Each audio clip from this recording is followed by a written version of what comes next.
Welcome to another episode of Culture Shock. My name is Shawn Galloway, I'm the president of F.A.S.T Safety. For this episode, I'd like to talk about how to have fast impact on safety performance. Now, it's pretty easy to go out and have some quick wins, what sometimes people call Hawthorne effect, or shining a spotlight on something and we have some initial gains. The difficulty is sustainability.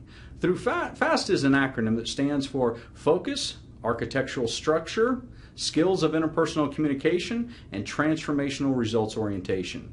If you can integrate these elements into your culture and into your organization, this is how we start to have sustainability and the performance that we'd like to accomplish as quickly as possible.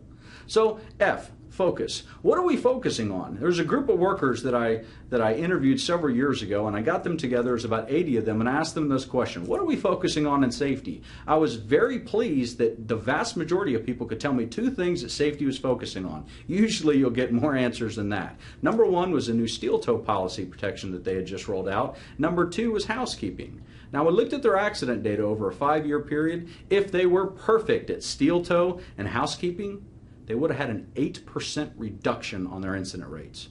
So were they focusing on the most effective things?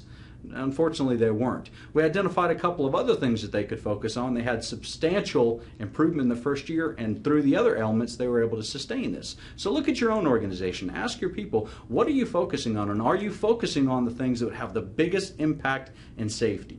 So, 2, architectural structure. Do you have a joint health and safety committee that's truly representative of the major areas? Or have you just put together a team? Remember, putting people around a table and calling them a team doesn't make them a team. Neither is a team that can never all get together. You have to really build a team. And if you want your joint health and safety committee to be representative, make sure that you have a spokesperson from all the different areas. Make sure that you have the architectural structure to sustain the gains that you're going after in the beginning and are able to sustain them long term. So do you have the right structure in place? 3 skills of interpersonal communication.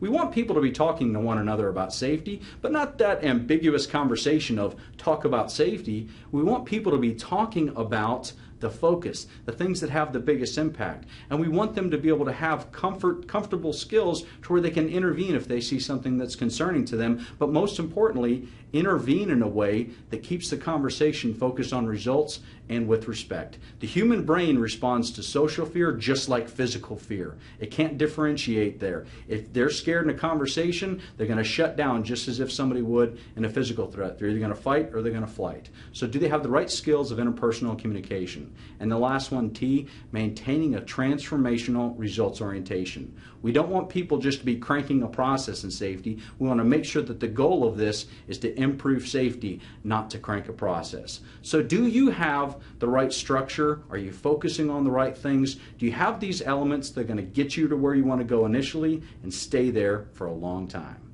If you have any comments that you'd like to share, there are several options. You can post a comment on Canadian Occupational Safety's website. You can email me at info@proactsafety.com or visit my Safety Culture podcast and blog at www.safetycultureexcellence.com and share your ideas there. Thank you for all that you do. See you next time.